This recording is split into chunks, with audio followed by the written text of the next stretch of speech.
Bienvenidos y bienvenidas a una edición más de Temas y Debates. Les saluda Ricardo Sosa.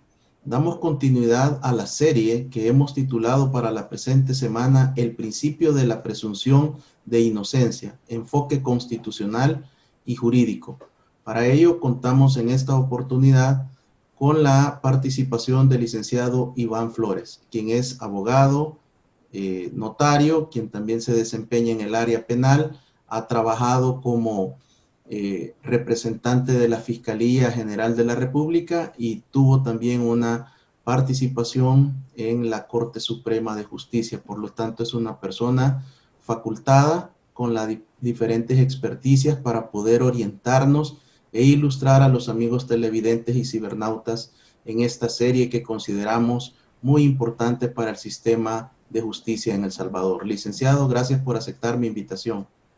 Ricardo, muchas gracias a usted por invitarme, pues, nuevamente en el set, juntamente con usted, pues, preparado para que hablemos, discutamos respecto de la dinámica o la serie, pues, que usted tiene preparada para la teleaudiencia. Licenciado, desde la parte constitucional, ¿cuál es su visión?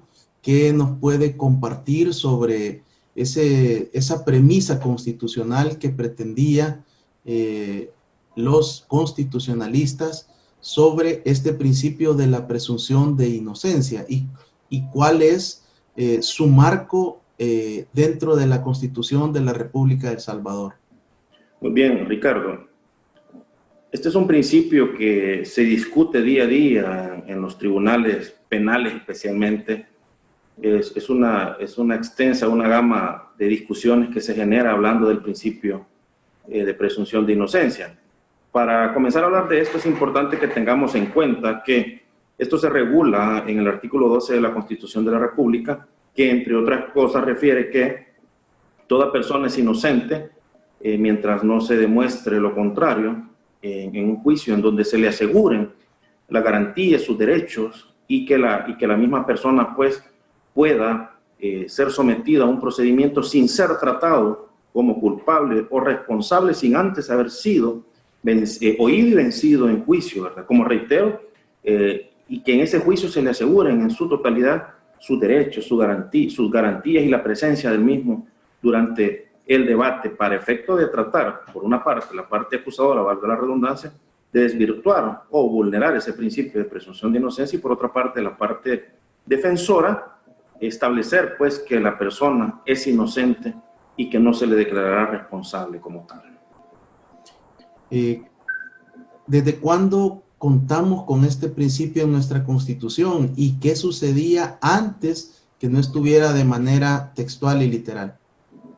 Pues en esencia, desde la promulgación de nuestra Constitución, que data desde 1981, se regula este principio de presunción de inocencia para efecto de garantizar que la persona sometida a un procedimiento, sin duda alguna, se le deben asegurar todas las garantías procesales. Y es que el principio de presunción de inocencia reviste en esencia todos los derechos y aún así los deberes que tiene la parte acusadora de probar un ilícito. Y es que, sin duda alguna, a una persona que se le imputa un delito debe de garantizársele de entrada, y esto está íntimamente vinculado con el tema procesal penal, la asistencia de un abogado defensor, que esta persona tenga pleno conocimiento del hecho que se le impute.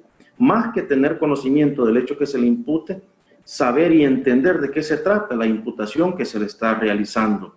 Ser asistido, como ya dije, por su abogado defensor, no ser sometidas a torturas o vejámenes para efectos de que el mismo sea sometido, no ser expuesto mediáticamente como un instrumento o como un número por las autoridades para esos fines, y otra gama de situaciones que se van generando durante el proceso.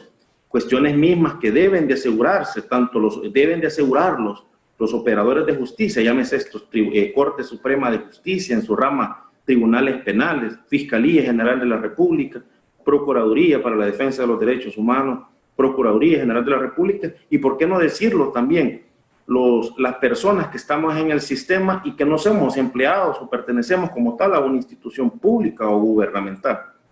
De manera concreta, los abogados defensores, los abogados querellantes, pues que en esencia somos contratados por el particular para asistir en un proceso como tal. Cuando hablamos de presunción, debemos de entenderlo como una suposición o un supuesto que a una persona se le imputa un determinado delito. Y es que lo que pasa es que toda persona, a partir de lo que usted dice, se presume inocente, no culpable o no culpable en un proceso, mientras ésta no ha sido oída y vencida en juicio. Y este tema es un debate extenso que se genera en el día a día en los tribunales, y es porque en muchas ocasiones los operadores, los acusadores y algunos tribunales presumen culpable al procesado y no inocente. Muchas personas, como por ejemplo una persona acusada de un delito de robo, muchos operadores, no voy a decir nombres ni mucho menos instituciones, presumen de culpable a una persona que está sometida a un procedimiento judicial. Entonces, la única presunción que es válida en nuestro ordenamiento jurídico, constitucional y procesal penal es la de inocencia. La presunción de culpabilidad, eso no existe. Si existieron resabios con anterioridad, pues no lo sé. No obstante, en la actualidad, la única presunción que opera es la de inocencia. Y es que una persona debe de ser tratada como inocente mientras en un juicio en el cual se le haya asegurado todos sus derechos, todas sus garantías, no haya sido vencido y vulnerado esa presunción que la persona tiene. ¿Qué ha sucedido con el accionar de nuestra Fiscalía General de la República debido a que la Constitución pues le otorga las facultades y la misma ley de nuestra Fiscalía a que presente prueba de cargo y de descargo, pero usualmente a lo largo, al menos desde 1983, lo que venimos observando es que la Fiscalía hace énfasis exclusivamente en la prueba de cargo. Claro, y es que lo que sucede que por Ministerio de Ley, por Ministerio de Constitución, hasta la misma ley orgánica de la Fiscalía General de la República le obliga al o los fiscales, lógicamente, impulsar el proceso, ¿verdad? Haciendo o dándole vida a aquella obligación o aquel ejercicio de la acción penal vía monopolio que tiene la Fiscalía General de la República, a impulsar el proceso y lógicamente establecer y garantizar los intereses de la sociedad, ¿verdad?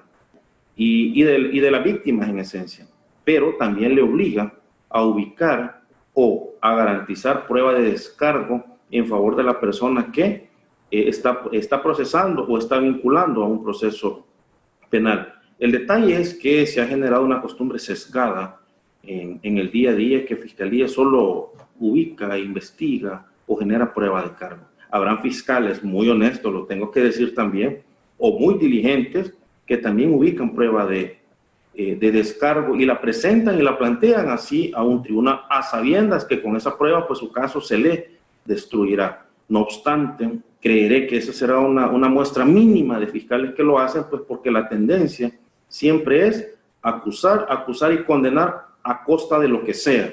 Aún así, teniendo resultados de absolución, apelan en su mayoría por apelar. Es decir, una resolución que un juez la ha emitido conforme a las probanzas que se le han presentado, considera que no existen elementos ni de existencia ni de participación, a pesar y a sabiendas de eso, Fiscalía siempre recurre y utiliza pues los temas, los medios impugnaticios que tiene para tratar de que la resolución no cause ejecutoria o no quede firme.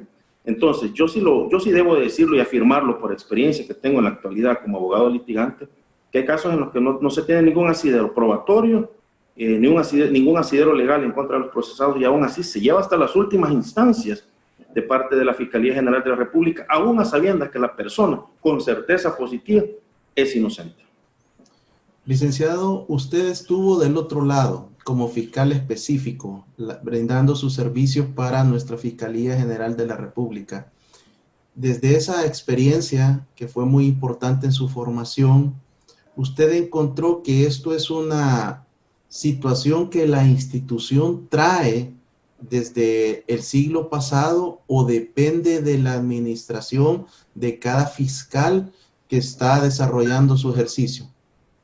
Sin duda alguna, debo decirlo que a partir de la experiencia que tuve como agente auxiliar del Fiscal General de la República, esta es una institución eminentemente verticalista. Usted recibe órdenes y debe de ejecutar las órdenes que recibe de parte de su superior. Y en la actualidad es más focalizada ese tipo de situaciones. Tanto es así que, si usted no está de acuerdo con una petición, debe de hacerla, aunque esté contraria a la ley. Ahora, en la actualidad he observado que hay cuestiones propias que el fiscal las puede ejercer, porque por eso es un delegado del Fiscal General de la República, tiene facultades para actuar más en la actualidad. La gran mayoría de fiscales no tienen esa facultad de actuar sin la orden o el aval, primero del jefe inmediato, el jefe de unidad, no se diga en cuestiones más importantes o determinantes. Le pongo un ejemplo, en el caso del procedimiento abreviado, que es un procedimiento especial que en el camino conocemos como salidas alternas al proceso, no obstante, en esencia es un procedimiento especial y no una salida alterna porque no lo plantea así el Código Procesal Penal. El fiscal tiene, por Ministerio de Ley, el que llega a la diligencia, a la audiencia o el dueño del caso, la posibilidad de otorgar o negociar un procedimiento abreviado con el abogado defensor en beneficio de la persona que ostenta la calidad de imputado. En la actualidad, mientras no se tenga la autorización, entiendo, del jefe de la unidad, y si no me equivoco, del jefe superior al jefe de la unidad, el fiscal no puede otorgar un procedimiento abreviado a pesar, ojo, a pesar de que la ley le franquea que será el fiscal el que lo va a otorgar, es decir, el fiscal que llega a la diligencia. Entonces, pero vía costumbre, y vía costumbre, como lo dije, y por una cuestión sesgada, se tiene que, mientras no se tenga autorización de los jefes, no se realiza o no se otorga. Ahora, debo de decir que también han habido casos en los que sí se ha prestado a cuestiones tendenciosas y maliciosas, y por eso quizás que se han generado mayores filtros para que se pueda otorgar ese tipo de beneficios o procedimientos en relación de los procesados. ¿Se considera dentro de la Fiscalía que un proceso abreviado puede ser tal vez no una victoria tan rimbombante al lograr una condena, o cuando hay una conciliación también en beneficio de la víctima que no implica una prisión para el imputado? ¿Es considerado esto como una derrota dentro de la Fiscalía? Pues definitivamente que en teoría esto se conoce como justicia negociada, el procedimiento abreviado. Y es que la ley establece que pues, se negociarán los términos de pena, los términos de responsabilidad civil, el tema de la confesión del procesado para efecto de poder acaecer a ese mismo, son requisitos taxativos que la ley establece. Y pues, sin duda alguna, al negociarse, lo más probable es que se va a emitir una sentencia condenatoria. Ahora, han habido casos en los que se negocia el procedimiento abreviado, se negocia una pena, hay anuencia de ambas partes y el juez o los jueces que conocen absuelven. Y es que lo que pasa es que no obsta ni lo vincula la negociación que se ha tenido entre las partes formales y materiales al juez a resolver lo que se le está pidiendo, partiendo de que el juez conoce el derecho y que deberá aplicarlo sobre la base de la justicia. Entonces, si el juez considera que a pesar de que han negociado, a pesar de que el imputado acepta que ha cometido el hecho, pero si los elementos probatorios que corren agregados en la carpeta judicial no son suficientes, puede absolver. Yo he conocido de casos en los que el juez lo hace. Ahora, si el juez accede al tema de negociación que las partes han tenido, o a lo que las partes han llegado, sin duda alguna deberá condenar, porque en esencia se negocia una condena pues simplificada, y pues en realidad es un número más de condena para la Fiscalía General de la República, pero en muchos casos pues si se busca un procedimiento abreviado es para tratar de optar a que el procesado salga en libertad.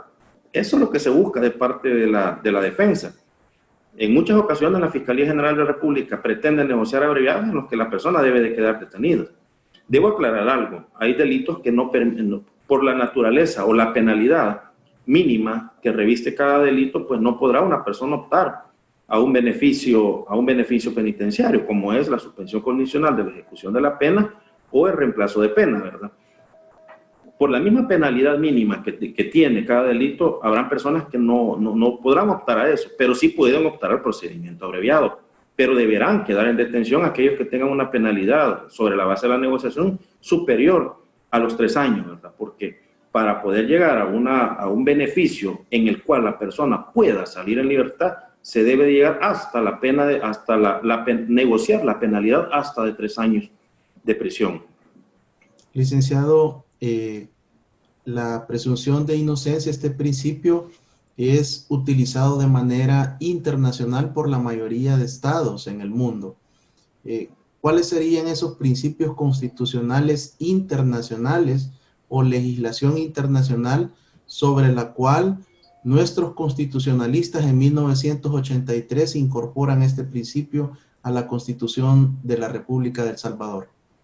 Bueno, de entrada debo decir que hay una serie de tratados que han sido suscritos por nuestro país relacionados a la garantía de los derechos humanos de la persona, y que pues sin duda alguna estos mismos tratados llevan invívitos la garantía de la presunción de inocencia. Puedo enumerarle varios, pero de manera específica se discute mucho la Declaración Universal de Derechos Humanos, específicamente en el artículo 11 de la misma, en donde garantiza o establece que los estados suscriptores o tratantes de ese tratado efectivamente deben de buscar garantizar ese principio de presunción de inocencia, y eso pues genera una armonía total en cuanto a lo que la Constitución en su artículo 2 establece. Puedo hablar también del artículo 14.2 del Pacto Internacional de Derechos Civiles y Políticos, que también regula esa presunción de inocencia. Y así una gama de tratados, pero en esencia puedo decirle que estos dos tratados regulan y se discute mucho. Es más, la Sala Penal y la Sala de lo Constitucional hacen uso con frecuencia cuando se discuten temas de medidas alternativas o de violentación al artículo 331 del Código Procesal Penal. La Sala de lo Constitucional, cuando resuelve temas de habeas corpus en beneficio de las personas que están privadas de libertad, relacionan mucho estos tratados, pues, que sin duda alguna vienen a garantizar o robustecer lo que la Constitución busca en este artículo que he referido, y que pues que se materializa en la ejecución de la misma, pues, en nuestro Código Procesal Penal. En cuanto al día a día, cuando ya está esto en un proceso de una detención provisional, de un momento de una captura, esto debe de estar regulado en la legislación secundaria, en el Código Procesal Penal. Necesitaremos hacer algunos ajustes para que este principio de presunción de inocencia sea real y efectivo en El Salvador. Yo considero que nuestra legislación es una legislación bastante completa. Es una legislación pues que a pesar de que en algunos casos probablemente se queda corta, nuestra Corte Suprema de Justicia, especialmente en la rama de Derecho Penal y Procesal Penal, ha hecho resoluciones muy interesantes en las cuales pues ha dado los parámetros a los juzgadores y a los aplicadores y al resto de personas que estamos en el sistema para establecer o relacionar cómo se deberán aplicar estos principios como tal. Yo considero que más que reforma, yo considero que más que ajustes en la misma ley, es un tema de aplicación o aplicabilidad como tal y de análisis que hace cada aplicador. Porque hay casos en los que nos encontramos en el camino muy buenos jueces que hacen análisis constitucionales, jurisprudenciales, análisis de sentencias de tribunales internacionales, y que en definitiva, cuando acaecen, por ponerle un ejemplo, a una sentencia condenatoria o establecen como tal eso, emiten sentencias muy buenas, de las cuales, pues a pesar de no estar de acuerdo, a pesar de que no fue de acuerdo a los intereses que estábamos planteando, son resoluciones justas, son resoluciones apegadas a derecho y apegadas a justicia, y que lógicamente si es que consideramos que hay un espacio que no se dejó cubierto en la sentencia, pues deberemos recurrir. Ahora, está la excepción también, ¿verdad? Hay aplicadores, como pongo el ejemplo, hay fiscales que presentan casos sin fundamento y sin argumentos algunos, a pesar de que la misma ley establece una serie de requisitos para acusar, una serie de requisitos para detener, una serie de requisitos para procesar, lo presentan per se. Y es que, como le reitero, he tenido conocimiento, porque lógicamente ya no pertenezco a la Fiscalía General de la República, que se piden números, se piden estadísticas de capturas, se piden estadísticas de presentación de requerimientos, se piden estadísticas de condenas. Y es que esa es la búsqueda que muchos fiscales tienen en el día a día, en el devenir, para llegar a cubrir esas estadísticas pues esos números que se pide. Lo mismo sucede con tribunales, con jueces penales, que se encuentra uno en el camino, jueces con poca preparación, jueces con poco análisis, jueces con poco conocimiento de la jerga constitucional, jueces con poco conocimiento de las últimas sentencias emitidas por la Sala de lo Constitucional respecto de cuestiones eminentemente penal y procesal penal, no se diga de la Sala Casacional. Entonces, es un vaivén, es decir, es un vaivén en el que se encuentra uno, porque existen mucha tecnificación de parte de algunos jueces como fiscal, pero también existe una gran cantidad de fiscales con poca preparación y no se diga también con jueces, Ricardo. Gracias, licenciado. Hacemos un corte y al regresar conoceremos otro enfoque del principio de la presunción de inocencia y es el derecho a la defensa. Creo que será importante conocer sus apreciaciones, sus vivencias sobre esta situación al regresar de este corte.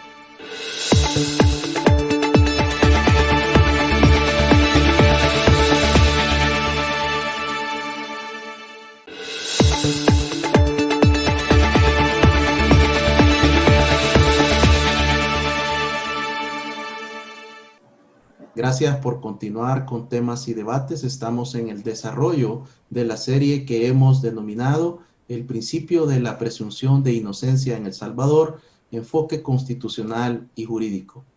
Licenciado, usted es abogado en el libre ejercicio de la profesión, abogado litigante con una especialidad en el área penal.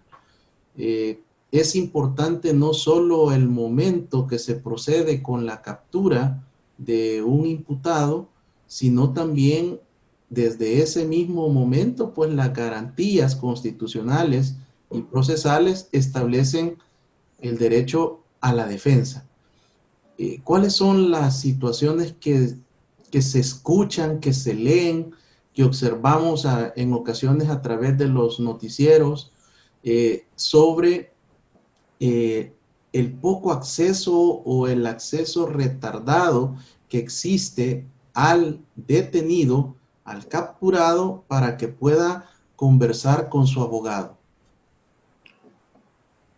Es un tema muy interesante, una pregunta muy interesante, Ricardo, teniendo en cuenta que es un derecho que le existe a toda persona que se le imputa un delito, tener comunicación directa con su abogado, para efecto de que su abogado le explique cómo va su caso, le explica los pormenores de la imputación que se le está realizando y también pues que conozca de alguna manera la estrategia o teoría de caso que planteará su abogado respecto de la misma dinámica que se está discutiendo.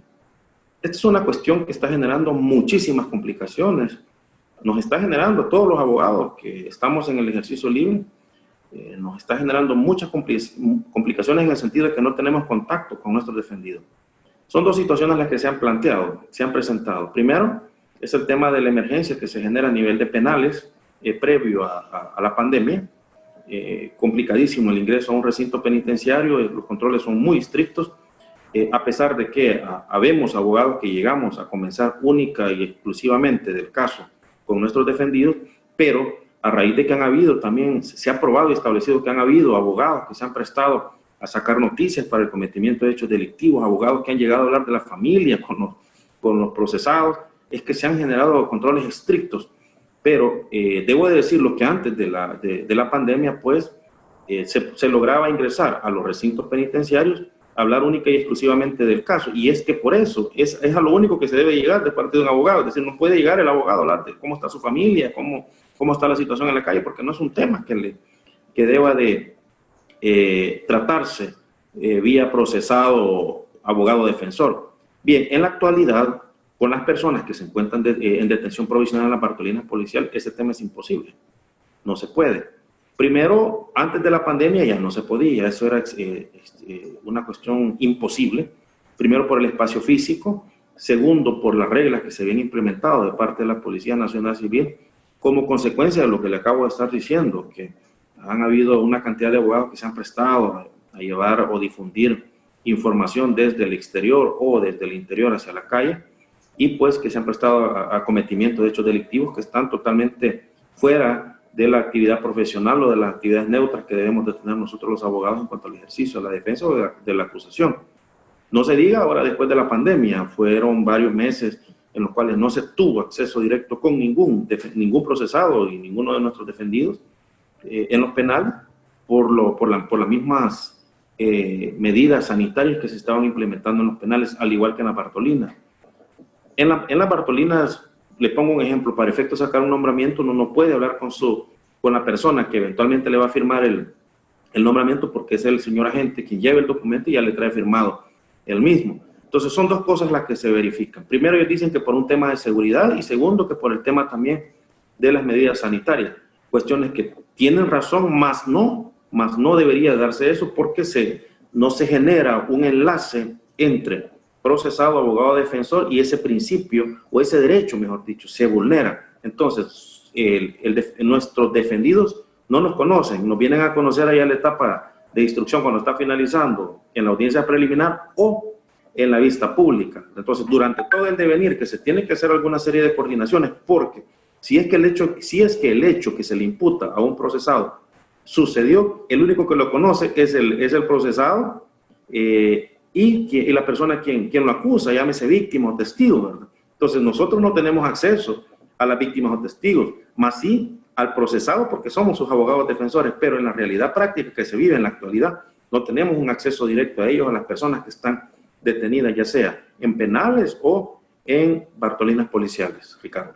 ¿Qué sucede cuando la familia lo contacta a usted en este caso y le dice, tenemos una persona detenido en la Bartolina tal? Usted se desplaza hacia esa Bartolina y el imputado, el detenido, tiene que firmarle la autorización para que usted ejerza la defensa. Pero según le entiendo, y por eso quiero que me aclare, esa nota donde el capturado le va a dar la autorización a usted para hacer la defensa, la manda y la recibe a través de un agente policial. ¿Cómo garantiza usted en ese caso de que el capturado fue el que firmó ese poder? Debemos de partir de la premisa de la buena fe, porque sin duda alguna es urgente ejercitar la defensa. Y es que el mejor ejemplo que le puedo poner es cuando una persona ha sido capturada y es inminente la realización de la audiencia inicial. Pongámosle que estamos a un día, mediodía, día y medio de que la audiencia inicial se realiza y debemos compilar una serie de documentos para efecto de ir a ejercer la defensa técnica de esta persona. Necesitamos urgentemente el nombramiento, porque habrá casos en que la madre, el padre, la esposa, el esposo no están habidos para que nos otorguen el nombramiento. Debemos irlo a hacer a las Bartolinas policiales.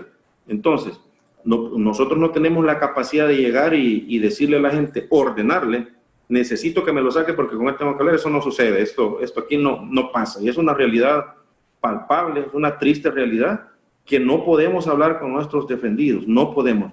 El agente que se encuentra en la puerta o en la comandancia de guardia nos recibe el nombramiento, se lo lleva nuestro carnet para que vea la foto el detenido y ya regresa firmado y nos sella con el sello, valga la redundancia, de la delegación policial para que lo podamos llevar al tribunal, porque sin ese sello tampoco nos podrán tener por parte. Es una realidad, una triste realidad que vivimos en nuestro país, y es que por esas condiciones, ¿verdad?, que se dan de hacinamiento, por esas condiciones de poco personal en las Bartolinas policiales, por las condiciones que he manifestado, ¿verdad?, de que muchos abogados o algunos abogados, debo hacer una muestra pequeña, se han prestado a la realización o llevar y traer noticias respecto de cometimientos de hechos delictivos, es que nos vemos limitados para ejercer desde el inicio y desde los gérmenes del proceso una efectiva defensa técnica, porque debo de aclarar que la defensa técnica no solo se realiza de parte de nosotros los abogados en los tribunales, es parte también de la comunicación y es un derecho que tiene el procesado a comunicarse con nosotros, es decir, sus abogados defensores, para saber cómo va su proceso, para entender de qué se trata la imputación, para conocer qué elementos de prueba se están presentando, construyendo en las diferentes etapas del proceso, llámese esta etapa inicial hasta la etapa de instrucción, licenciado. ¿Qué sucede al escucharlo, licenciado? Surgen muchas inquietudes. La primera, ¿por qué este proceso entre que la persona es capturada y va a ser llevado a la sede del juzgado respectivo para ser intimado, eso puede ser dentro máximo de las 72 horas posterior a la detención. Pero usted, cuando anda en este proceso de, primero, de ubicarlo en cuál Bartolina supuestamente está, una vez lo ubica, envía usted y trata de obtener esta autorización para la defensa, pero usted en ese momento solo le han contado los supuestos delitos. Esto no va en detrimento de la defensa técnica material del imputado. Estas 72 horas prácticamente se pierden en este principio de la presunción de inocencia. Sin duda alguna que nosotros raras veces conocemos de qué se trata la historia o la teoría fáctica que se plantea sobre la base del cual se ha detenido una persona. Y es que Fiscalía tiene 72 horas, hasta 72 horas para presentar la petición o requerimiento al juzgado competente, ya sea este juez de paso o juez especializado. Tiene 72 horas y lógicamente dentro de ese margen de las 72 horas nosotros tenemos que obtener el nombramiento del procesado, lógicamente hacerlo llegar a Fiscalía o a los tribunales si es que ya llegó. El problema es que se llega con el nombramiento a la sede fiscal o a la sede de la Fiscalía General de la República, o el fiscal no se encuentra, especialmente en la actualidad, ¿verdad? Cuando se han fraccionado y están trabajando desde sus casas, y solo se lo reciben y no tiene conocimiento de qué es lo que ha sucedido. Se aboca uno a la unidad de reo presente o la unidad de investigación donde lo han capturado y quiero conocer el parte, por lo menos saber de qué se trata. Ya lo remitimos a la Fiscalía General de la República y no se lo podemos dar. Se llega a Fiscalía, no se encuentra el fiscal del caso y el expediente sí probablemente se encuentra, pero otro fiscal no se lo puede prestar. Entonces es complicadísimo, la verdad, conocer la historia y preparar desde esos momentos, de los gérmenes del proceso, una verdadera defensa técnica. No sé, es casi imposible esa situación. Sí hay casos excepcionalísimos en los que yo, por lo menos personalmente, he logrado conocer por lo menos la historia, pero eso es excepcionalísimo. Ahora, lo conocemos hasta que llega a los tribunales, pero hay casos que son voluminosos, que no hemos tenido que ir a la audiencia inicial, y hasta la audiencia inicial hemos conocido la historia. Ya estando sentados en estrado, hemos podido conocer la historia, no así los elementos de prueba que corren agregados en el proceso que sustentan esa teoría o esa información presentada al señor juez. Es así de complicado al inicio del proceso el ejercicio de la defensa técnica por esas circunstancias. Tuve un caso en diciembre recién pasado, el caso es muy voluminoso, que el requerimiento es un requerimiento de aproximadamente 1.200 páginas, en la cual se presenta el requerimiento, se sacan los nombramientos correspondientes, algunos se presentaron a Fiscalía, otros a tribunales. Llegamos al tribunal a que nos extendieran una copia de requerimiento, no pudimos y fuimos a la audiencia inicial. Habíamos, un ejemplo, 40 abogados, 80 procesados, nadie conocía la historia fáctica que se planteaba en el requerimiento, hasta que escuchamos la lectura del requerimiento o la explicación que estaba dando Fiscalía, que tuvimos oportunidad de más o menos conocer. Así de complicado es el ejercicio de la defensa técnica que se plantea a partir de todas esas vicisitudes en las cuales nos encontramos por el mismo sistema, o hasta en algunas ocasiones por la misma carga que tiene el fiscal, porque el fiscal le llega a este reo en término, como se conoce en la práctica. El fiscal anda en 4 audiencias, cubriendo 4 audiencias, de repente está de turno dando reconocimiento, él no me puede prestar el requerimiento por ese tipo de circunstancias, o está posturno, o está cubriendo una vista pública. Es decir, es un entrelace bastante complicado que se da por esta cantidad de dificultades que se presentan en el mismo sistema.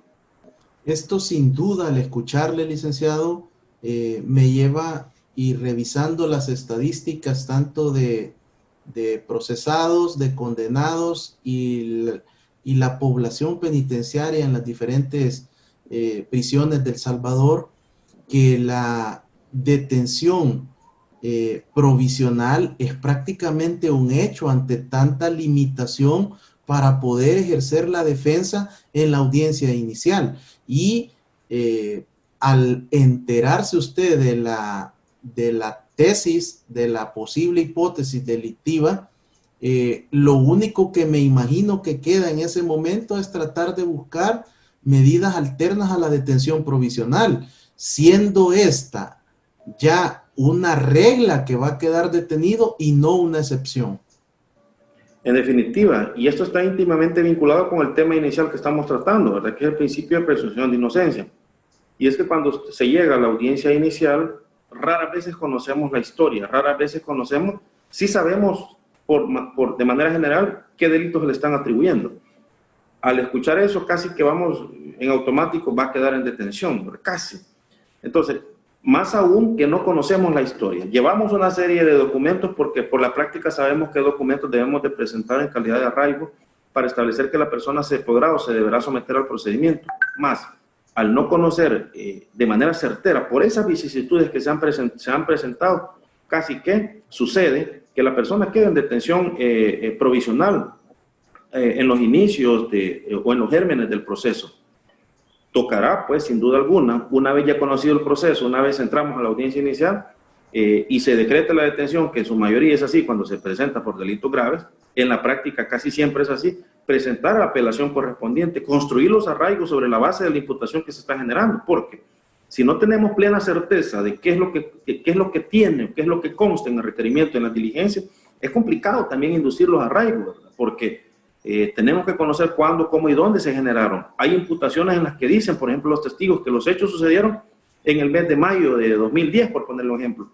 Para limitar y generar una búsqueda de pruebas respecto al mes de mayo es una ambigüedad sumamente complicada, porque en el mes de mayo, por ponerle un ejemplo, hubieron 30 días en el mes de mayo. Entonces, un día del mes de mayo aparentemente sucedió el hecho. Si no le delimite el testigo a través de lo que está manifestando en su entrevista y consecuentemente requerimiento, nosotros también nos vemos totalmente limitados a ubicar elementos de prueba de descargo para establecer que esta persona o estuvo en el lugar o no pudo haber participado en esto porque estuvo en un lugar diferente.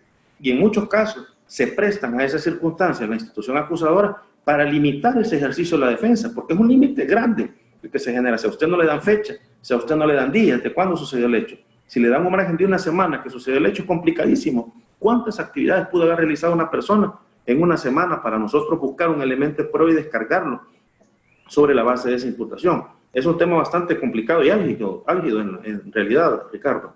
Se ha llegado a pensar de que si la persona en la audiencia inicial no es enviado a detención, es entonces de que no es culpable o que esto definitivamente no refuerza la posible presunción de inocencia. ¿Cómo hemos llegado, licenciado Flores, a pensar que si el sistema no le da la detención provisional, se está violentando o se está contrario al principio de inocencia?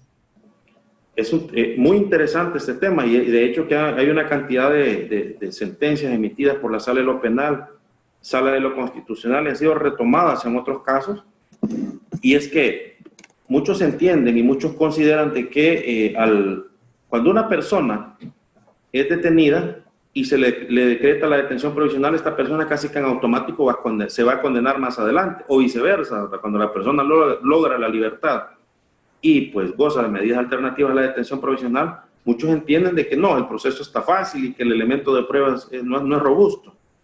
Esto viene amarrado con lo que le dije al principio, que hay jueces que son muy analíticos, jueces que son muy estrictos con el análisis y el escrutinio que hacen de la carpeta investigativa que se le presenta, y hacen un esfuerzo y un análisis jurídico, un análisis jurisprudencial respecto de establecer y detallar que la detención provisional no es la regla, ¿sí? La detención provisional es la excepción, que cada caso tiene su particularidad, que cada caso tiene sus elementos de prueba diferentes, que porque a usted, por ejemplo, le estén atribuyendo un delito de extorsión, no quiere decir que usted es el responsable de ese delito, no quiere decir que usted ya está condenado por ser señalado por ese delito. Entonces, hay jueces que son muy analíticos y teniendo también a la par un efectivo ejercicio de la defensa técnica, en la cual el abogado defensor ha presentado arraigos contundentes, con los cuales se ha establecido que la persona se va a someter al procedimiento, que la persona tiene un arraigo familiar, que la persona tiene un arraigo domiciliar, que la persona tiene créditos, que la persona es una persona trabajadora, que la persona no tiene antecedentes penales, la persona no tiene antecedentes policiales y no tiene pendientes firmas en otros tribunales como procedimientos abreviados o suspensión suspensiones condicionales del procedimiento. Todo ese análisis en globo lo hace establecer al juez que a pesar de que a una persona se le puede estar atribuyendo un hecho grave, puede ser sometido al procedimiento en libertad con medidas tales que no menoscaben y no violenten el principio de inocencia. Un ejemplo, hay casos voluminosos en los que hay personas que están gozando de medidas alternativas a la detención provisional por homicidios. Y es que el hecho de que se le atribuya un homicidio a una persona no lo hacen automático responsable, no lo hacen automático culpable. Esos análisis son muy interesantes cuando el juez los hace en una audiencia inicial, en una audiencia de imposición de medidas, porque garantiza ese principio de presunción de inocencia y hace que su resolución no sea arbitraria. ¿Por qué? Porque fundamenta, porque establece por qué va a poner en libertad a una persona. Y muchas de esas resoluciones que han sido apeladas sin duda por Fiscalía han sido confirmadas por las cámaras, partiendo del análisis que los jueces hacen. Pero hay jueces que se van en automático. Este viene por extorsión, por homicidio, por violación, detención provisional en automático, aunque la persona tenga suficientes elementos para estar arraigados al procedimiento. ¿Hay delitos o hay una categoría que aunque no sea jurídica, pero sí se ha hecho mediática? Y es que los delitos graves con 3 años hacia arriba de condena, la población a través de los diferentes medios de comunicación transmite el mensaje que una persona va a ser procesada en libertad, y eso se toma de parte de la población y se transmite por los medios como que no hubiera justicia. Y usted nos ha explicado definitivamente que está dentro de la posibilidad, dentro de la normativa procesal, que se pueden otorgar medidas alternas a la detención. Sí, claro, sin duda alguna.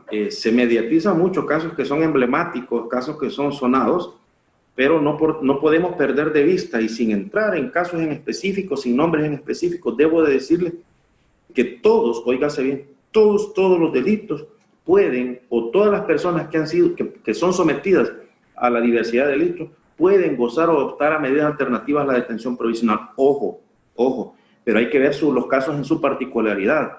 Es así como lo ha referido la Sala de lo Constitucional y retomado por la Sala de lo Penal en diversas sentencias. ¿Por qué? Han habido, al principio, cuando se detalla el catálogo de delitos en el Código Procesal Penal, de los cuales no se pueden optar a medidas alternativas a la detención provisional, pues nos vimos en un problema severo los abogados litigantes, porque se nos puso un bloqueo, se nos puso un candado, y pues se establecía de entrada y per se, usted al ser vinculado o procesado por un delito X, extorsión, violación, robo agravado, homicidio simple, lavado de dinero y activos, delitos relativos a las actividades relativas a las drogas, usted no optaba a medidas, no podía. Se presentaron una cantidad de recursos de inconstitucionalidad respecto del artículo 331, en el cual pues se pedía que se verificara a través de la Sala de lo Constitucional y se declarara inconstitucional porque violentaba el principio de presunción de inocencia.